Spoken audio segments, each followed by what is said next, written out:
ஓம் விஸ்வேஸ்வராய நரகாரணபதாரணாய கர்ணாமிருதாய சசிசேகரதாரணா கற்பூரகாந்தி தபலாய ஜடாதராய தாரித்ரிய துக்கதகனாய நமச்சிவாய. தமிழகத்திலே தஞ்சை மாவட்டம் காவிரியின் தென்கரையிலே பாடல் பெற்ற க்ஷேத்திரங்கள் 96வது க்ஷேத்திரமாக இந்த திருச்சேரை கிராமத்திலே அருள்மிகு ஞானாம்பிகா சமேத சாரபரமேஸ்வரர் ருணவிமோசனலிங்கேஸ்வரர் ஆலயம் ஸ்தல வரலாறு மற்றும் விசேஷ தன்மைகள் ஆகியவங்களை பார்ப்போம். ஆலயத்தின் நுழைவினிலே 5 நிலை கொண்ட ராஜகோபுரங்கள் 7 கலசங்களுடன் பிரம்மாண்டமான முறையிலே அமையப்பட்டிருக்கிறது. அதை கடந்து நாம் பலிபீடத்தினிலே கொடிமரத்தின் அருகிலே மங்கள மகா கணபதியை தரிசித்து பலிபீடத்தினிலே எல்லா சிவ வைணவ ஆலயங்களிலும் நம்மளுடைய ஆணவம், மாயை, கன்மம் என்று சொல்லக்கூடிய அந்த ஊழ் வினைகளை பலியிடுவது போல பலியிட்டு அதையும் தாண்டி உள்ளே வருங்கால் முதலில் எதிர்படுவது மிகப்பெரிய பானலிங்கமாகிய மூலவர் சாரபரமேஸ்வரரும் மற்றும் அந்த மகாமண்டபத்திலே அமையப்பட்டுள்ள தெய்வங்களும் அந்த சாரபரமேஸ்வரரை வணங்கி உட்பிரகாரமாக நாம் திரும்பி முதலில் ஜுரகரலிங்கேஸ்வரர் மற்றும் நடராஜர், கோஷ்ட விநாயகர் மற்றும் சந்திரசேகரர், தட்சிணாமூர்த்தி ஆகியோர்களை தெற்கு கோஷ்டத்திலே வணங்கி கன்னி மூல கணபதி என்று சொல்லக்கூடிய அந்த ஆலய நிறுதி பாகத்திலே அமையப்பட்டுள்ள ஸ்தல மகா கணபதியை வணங்கி அதற்கடுத்தாற்போல் அமிர்தகடேஸ்வரர், அபிராமி, மார்க்கண்டேயர் மற்றும் மிருகண்டு மகரிஷி ஆகியோர் சன்னதியை தரிசித்து பிறகு ருண விமோசனலிங்கேஸ்வரர், சப்த மாதாக்கள் மற்றும் அதையும் நிறைவு செய்து 3 திருஞான சம்பந்தர், திருநாவுக்கரசர், மாணிக்க வாசகர் போன்ற தெய்வங்களை வணங்கி சுப்பிரமணியர், பாலசுப்பிரமணியராக வணங்கி அதன் பிறகு மகாலட்சுமி, வாயுலிங்கேஸ்வரர், வாயுலிங்கத்திற்கான அம்பாள், ஜேஷ்டா தேவியை வணங்கி பிறகு சுற்றி உள்பிரகாரத்தின் வடக்கு பகுதியினிலே கோஷ்டத்திலே காலபைரவர், 3 துர்க்கை அம்மன்களை வணங்கி பிறகு இந்த கோமுகியின் நீர் விழும் இடத்தில் எல்லா சிவாலயங்களிலும் அமையப்பட்டது போல நம்மளுடைய சண்டிகேஸ்வரர் 2 சண்டிகேஸ்வரரை வணங்கி மற்றும் பாடல் பெற்ற பைரவர், நாகராஜர், சனீச்சரர், சூரியன் ஆகியோர்களை வணங்கி பிறகு அம்பாள் சன்னதி சென்று ஞானாம்பிகை, பாரகணபதி, முருகன், நந்தீஸ்வரரை வணங்கி பிறகு வெளிப்பிரகாரத்தில் வந்து நவக்கிரகத்தை பிரதட்சணம் செய்து மறுபடியும் அந்த கொடிமரத்தின் நமஸ்கரித்து இவ்வாலயத்தை தெய்வங்களுடைய இருப்பிடங்களை சொன்னோம். ஒவ்வொரு தெய்வத்தினுடைய சிறப்பாக இப்பொழுது பார்க்கலாம். நாம் முதலில் சாரபரமேஸ்வரரை எடுத்துக்கொண்டேமே ஆனால் அவர் சாரம் என்று பெயர் காரணம் வருவதற்கு சாராம்சம் என்று தமிழில் சொல்வார்கள். சாராம்சம் என்றால் ஆங்கிலத்திலே அப்ஸ்ட்ராக்ட் என்று சொல்லப்படுவது. அதுபோல் அந்த நம் வாழ்க்கையினிலே நெறியினுடைய சாராம்சத்தை நாம் ஒரு மனிதனும் ஒரு ஆன்மாவும் இப்படித்தான் இறைநிலையை அடைய வேண்டும், இப்படித்தான் வாழ வேண்டும் என்ற நெறிமுறையை நமக்கு சொல்வதனாலே அவருக்கு தமிழிலே சென்னரியப்பர் என்றும் சமஸ்கிருதத்திலே சாரபரமேஸ்வரர் என்றும் அழைக்கப்படுகிறார். இந்த சாரபரமேஸ்வரர் தௌமியர் என்ற மகரிஷி மோட்சம் ரிஷபாரூடராக காட்சி தந்து தௌமிய மகரிஷிக்கு இவ்விடத்தினிலே சிறப்பு தரிசனம் தந்தமையால் திருநாவுக்கரசர் அவர்கள் நாம் பெருந்திரியமவான் பெற்ற பெண்கொடி விருந்த விண்ணை வருந்துவான் தவங்கள் செய்ய மாமனம் புணர்ந்து மண்ணும் அருந்திரு மேனிதன்பால் அங்கொரு பாகமாக திருந்திட வைத்தார் சேரை சென்னறி செல்வனாரே என்று தொடங்கும் பாடலிலிருந்து 10 பாடல்கள் பாடியிருக்கிறார்கள். அந்த 10 பாடல்களுமே சேரை சென்னறி செல்வனாரே என்று நிறைவு பெறுகிறது. செம்மையாக நெறியை தருவதுடன் அல்லாமல் செல்வனாரே செல்வனாரே என்று அந்த நாவுக்கரசு சுவாமிகள் முடிக்கிறார். நாவுக்கரசு சுவாமிகள் சத்திய வாக்காக எந்த ஆலயத்தில் எந்த இறைவனை பற்றி என்ன தன்மையர் என்று பாடுகிறாரோ அந்த தன்மைகள் நிறைந்து காணப்படும் க்ஷேத்திரமாக அந்த ஆலயங்கள் விளங்குகிறது. அந்த அடிப்படையிலே இவ்வாலயத்தினுடைய சாரபரமேஸ்வரரை வணங்குபவருக்கு செல்வம் நிறைந்து காணப்படும் என்பதால் அந்த பிரகாரத்தில் ருணகரேஸ்வரரும் அமையப்பெற்று ஊழ்வினைகள் நீங்கி செல்வம் பெருகிட சாரபரமேஸ்வரர் என்று அழைக்கக்கூடிய அந்த சென்னரியப்பரை நாம் வணங்க வேண்டும் என்பது அர்த்தமாகிறது. அதுபோல இந்த சென்னரியப்பர் வயல் சூர் சேரையில் சென்னறி செல்வனார் என்று திருஞான சம்பந்தர் பாடுகிறார். வயல் சூழ் சேரை என்று சொன்னால் வயலில் முளைத்த நாதர் என்று அர்த்தம். அதாவது இந்த சாரபரமேஸ்வரர் சென்னரியப்பர் ஆகிய இருப்பிடம் வயல் மட்டத்திற்கு சமமாக இருக்கும். ராஜகோபுரத்திலிருந்து அரை அடியாக இறங்கி வந்து கடைசியில் பள்ளத்திலே வயல் மட்டத்திற்கு நிகராக இருப்பதால் வயல் சூர் சேரை சென்னறி செல்வனார் என்று சொல்லியிருக்கிறார்கள். இறைவன் வயல் சூழ்ந்த இடத்தில் நெல் விளைவிக்கும் இடத்தில் தோன்றியிருக்கிறார்.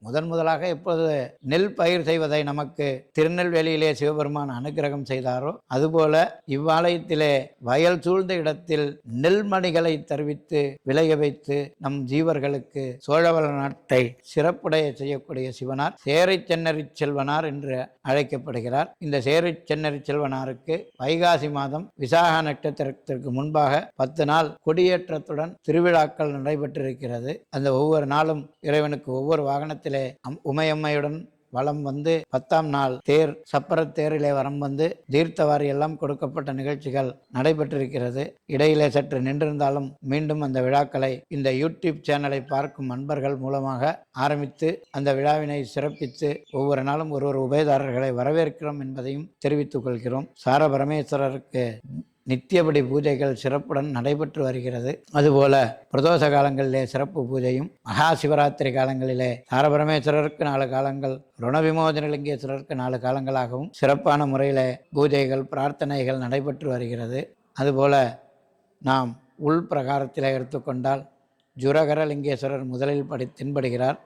அந்த ஜுரகரலிங்கேஸ்வரர் என்றால் அந்த நம்மளுடைய ஜீவன்களுக்கு ஜுரம் போன்றவைகள் ஜுரம் ஏற்படும் போது அந்த ஜுரலிங்கேஸ்வரருக்கு மிளகு நிலை ரசம் முதலியவர்கள் வைத்து நிவேதானம் செய்து மிளகை அரைத்து அபிஷேகம் செய்து நம்மளுடைய தீராத விஷஜ்வரம் போன்ற அனைத்து ஜுரங்களையும் பித்தஜ்வரம், வாதஜ்வரம், கபஜ்வரம் என்று பலவிதமான ஜுரங்களிலிருந்து விடுபடுவதற்கு அந்த ஜுரகரலிங்கேஸ்வரரை நாம் சிறப்பாக வழிபடுவோமே. ஆனால் அந்த ஜுரகரலிங்கேஸ்வரர் மிகப்பெரிய அனுக்கிரக மூர்த்தியாக இங்கு திகழ்கிறார்.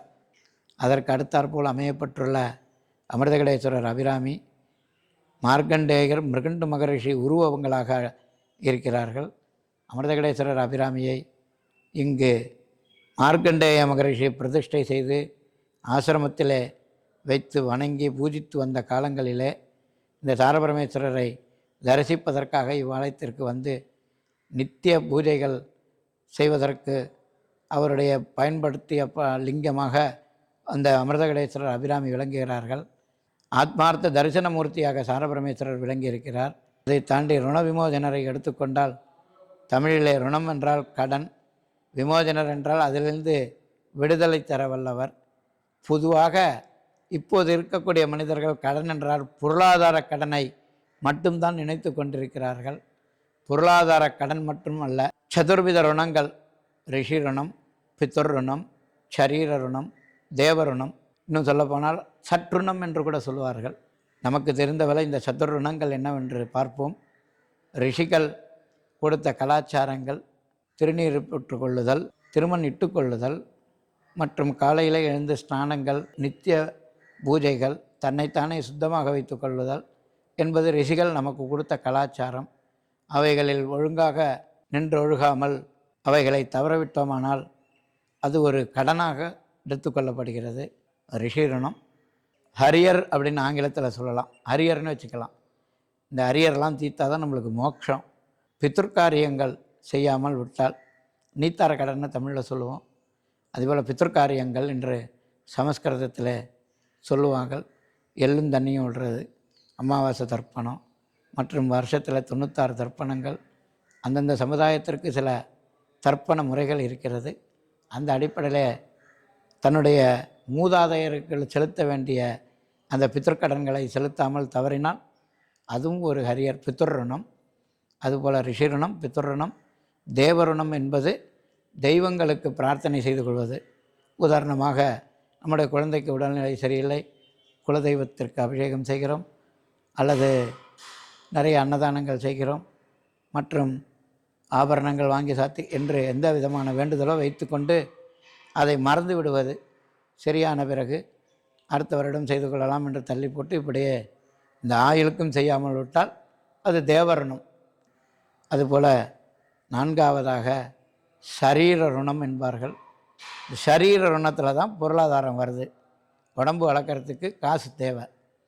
இந்த சரீர ருணம் என்றால் நாம் சரீரம் எடுத்து செய்யக்கூடிய கடன்கள், சகோதரி திருமணம், தகப்பனாருக்கு அவருடைய வயதான காலத்தில் காப்பாற்றுவது, தாயாரை காப்பாற்றுவது, நித்தியபடி வாழ்க்கையில் நாம் செய்யக்கூடிய கடமைகள், அது ஒரு கடன், அது சரீர ருணம். அதற்கு பொருளாதாரம் உள்ளதனால் அதில் பொருளாதாரமும் ஒரு கடனாக கொள்ளப்படுகிறது என்று சொல்லக்கூடிய இந்த சதுர்ருணங்கள் இந்த ஜென்மாவில் நாம் ஆன்மாவில் ஒட்டி கொண்டிருந்தாலும் நமக்கு அது நீக்கப்பெறும் க்ஷேத்திரமாக இது விளங்குகிறது. அதை நீக்கப்பெற்றால்தான் நாம் பரமேஸ்வரன் பார்வதியோ லக்ஷ்மி நாராயணரையோ ஆத்ம தரிசனம் கண்டு சாஸ்திரங்களில் சொல்லியபடி அவர்கள் திருப்பதங்களை அடைய முடியும் என்பது நம்முடைய மத நம்பிக்கை. அந்த அடிப்படையிலே நாம் இந்த கடன்களை தீர்க்க வல்லவராக கடன் நிவர்த்தீஸ்வரர் விளங்கி வருகிறார். இந்த ருண விமோசனர் ரொம்ப ஷார்ட்டாக சொன்னோம்னா, இந்த ருண விமோசனர்கிட்ட 11 திங்கட்கிழமை அர்ச்சனை பண்ணிட்டேன்னா தரித்திரம் ஒழியும். செல்வத்தை கொடுத்துருவார். சேரை சென்னறி செல்வனார்னு பதிகம் பாடியிருக்காங்க. அது தரித்திரங்கள் ஒழியப்பட்டு சில பேருக்கு நிறையா செல்வம் இருக்கும், ஆனால் நினச்சின்றது எதையுமே செய்ய முடியாது. இங்கே போகணும், இன்னது பண்ணணும், சிறப்பான முறையில் நம்ம குழந்தைகளுக்கு கல்யாணம் பண்ணணும் எல்லாம் நினைப்பாங்க. எல்லாம் தடங்கள் மயமாக இருக்கும். எங்கே போனாலும் தரித்திரம் முன்னால் நிற்கும். எதுவுமே நிறைவேறாமல் இருக்கும். சொத்து எங்கேயாவது ஃப்ரீஸ் ஆகி கிடக்கும். இப்படியெல்லாம் இருக்கக்கூடிய தரித்திரங்கள்லாம் எதனால் வருதுன்னா இந்த அரியர், இந்த பழைய இதெல்லாம் முடிக்கிறதுக்கு. அதுக்கான மார்க்கண்டேயர் அந்த ருணகர யந்திரத்தை பிரதிஷ்டை பண்ணி அது மேலே அந்த ருண விமோசனை பிரதிஷ்டை பண்ணியிருக்கார். அதனால தான் நம்மள்கிட்ட இங்கே வரவாள் எல்லாருக்கும் அந்த யந்திர மகிமையினால் எல்லா விதமான பழைய கஷ்டங்களும் ஆன்மாவில் ஒட்டின்னு இருக்கிற அனைத்து விதமும் கழுவி எடுக்கப்பட்டு சுத்த ஆன்மாவாக ஆக்கப்படுகிறது. அவரை வணங்கி 11 திங்கட்கிழமைகள் அர்ச்சனை செய்து 11ஆவது வாரம் அபிஷேக ஆராதனை செய்து கொள்ளலாம். அவரை வணங்கி அந்த பக்கத்தில் இருக்கக்கூடிய முருகப்பெருமான் மகாலட்சுமி லக்ஷ்மி கடாட்சம் பெருகுவதற்கு வணங்கி, மேலும் ஜேஷ்டா தேவி சன்னதி இருக்கிறது. மூத்த தேவி என்பவள் தூக்கத்திற்கு அதிபதி, நம்மளுடைய ஓய்விற்கு அதிபதி. அவளையும் வணங்கி நம்மளுடைய ஸ்ட்ரெஸ் எல்லாம் குறையிறதுக்கு அந்த அம்பாளை வணங்கிக்கணும். அவரையும் வணங்கி மகாலட்சுமி தேவி லக்ஷ்மி கடாட்சம் பெறுவதற்கு மகாலட்சுமி தேவியையும் வணங்கி நாம் துர்க்கை அம்மனை அடுத்தது வீரத்திற்கு சொந்தமானவள், காரிய சித்தி தர வல்லவள் துர்கா பரமேஸ்வரி. அந்த துர்கா பரமேஸ்வரியை நாம் வெள்ளிக்கிழமைகளே ராகு கால வேளைகளே அபிஷேக ஆராதனை செய்து எலுமிச்சை மாலைகள் போன்ற தீபங்களை போட்டு வணங்கி சிறப்பான முறையில் வழிபட்டு வந்தோமானால் எடுத்த காரியங்கள் வெற்றியாக அமையும் என்பதையும் கூறி, இந்த தெய்வங்களை வணங்கிய பிறகு க்ஷேத்திர பால பைரவர் என்று சொல்வார்கள். க்ஷேத்திர பாலகர் என்றால் சமஸ்கிருதத்தில் பாலகதி பாலகம் பாலகர் அப்படின்னா, பாலகர் என்று பி வந்தால் அது குழந்தை என்ற அர்த்தம். பாலகர் என்றால் காப்பவர். க்ஷேத்திர பாலகர் என்றால் க்ஷேத்திரத்தை காப்பவர். பைரவருக்கு அதனால தான் க்ஷேத்திர பாலகர். இங்கே கூட க்ஷேத்திரபாலபுரம்னு ஒரு ஊர் இருக்குது. அந்த பாளையம், அந்த க்ஷேத்திர பாலகரில் இங்கே விசேஷம் என்னன்னு கேட்டால் பாடல் பெற்ற பைரவர். திருநாவுக்கரசு சுவாமிகளுக்கு பைரவ சுரூபமாக இறைவன் காட்சி கொடுத்திருக்கார். அதனால திருநாவுக்கரசு சுவாமிகள் விரித்தபல் கதிர்கொள் சூலம் வெடிபடு தமறு கங்கை தரித்தது ஒரு கோல கால பைரவனாகி வேழம் உரித்து உமை அஞ்ச கண்டு ஒன்திரு மணிவாய் வில்ல சிரித்து அருள் செய்தார் சேரை சென்னறி செல்வனாரே என்று பாடல். விரித்தபல் கதிர்கள் சூலம் அப்படின்னால் பைரவருக்கு எப்போதும் 2 கடவாயிலும் 2 பற்கள் விரிந்திருக்கும். அதனால் விரித்தபல் கதிர்கொள் சூலம், தலையிலே கதிர் என்று சொல்லக்கூடிய அந்த சூரிய கதிர்கள் போல ஜுவாலா சிரசாக இருப்பார். எல்லா இடத்திலும் பைரவர் அப்படி தான் இருப்பார். விரித்தபல் கதிர்கொள் சூலம் வெடிபடு டமருகம், டமருகம் என்றால் ஒரு கையில் உடுக்கை ஏந்திருப்பார். கங்கை தரித்தது ஒரு கோல கால பைரவனாகி, கங்கையும் தரித்து கோல கால பைரவனாகி, கோல காலம்னா கால பைரவருடைய சுரூபத்தை வர்ணிக்கிறார். கோல கால பைரவனாகி வேடம் உரித்த கதை என்பது நமது வழுவூர் மயிலாடுதுறை அருகே இருக்கக்கூடிய அந்த க்ஷேத்திரத்தில் நடைபெற்ற புராணம். கஜமுகாசுரனுடைய தோலை உரித்து இறைவன் போர்த்தி கொண்டதாக ஐதீகம். அந்த ஸ்வரூபத்திலே காட்சி கொடுத்ததால் உமையன் அம்மை ஞானாம்பிகை என்று அழைக்கக்கூடிய அந்த உமையம்மை பயந்து விடுகிறாள். வேடம் உரித்து உமை அஞ்ச கண்டு ஒன்திரு மணிவாய் வில்ல சிரித்து அருள் செய்தார். அம்பாளுக்கு சிரித்து அனுக்கிரகம் செய்தார். திருச்சேரை சென்னறி செல்வனாரே என்று திருச்சேரையிலே வணங்கக்கூடிய அந்த செல்வம் நிறைந்த எம்பெருமான் சாரபரமேஸ்வரரை பெருமைப்படுத்தி பாடுகிறார்.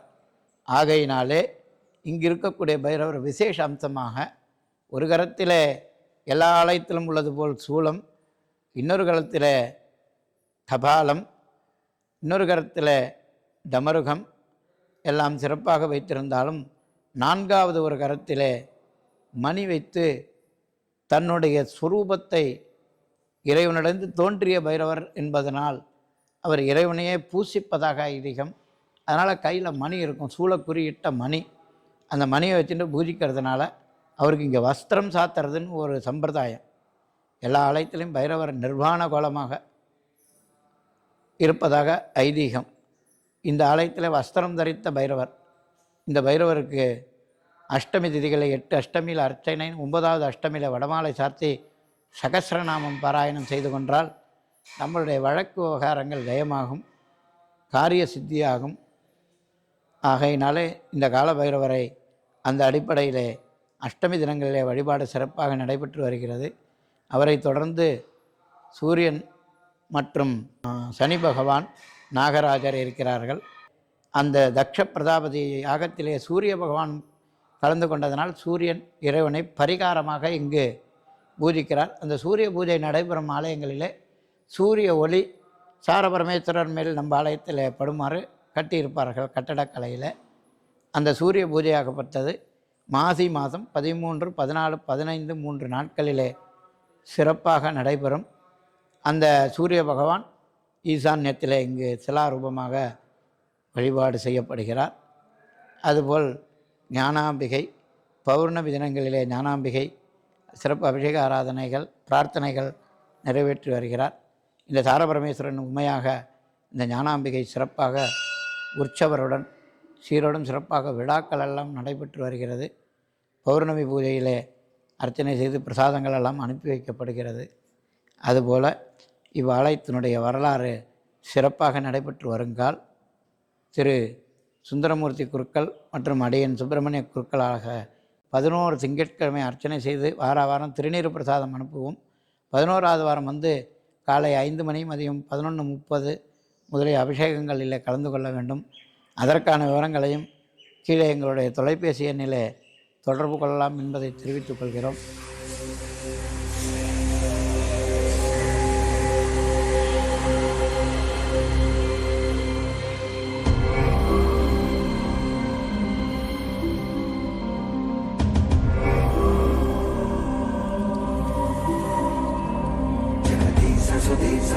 Sa vivo, para me,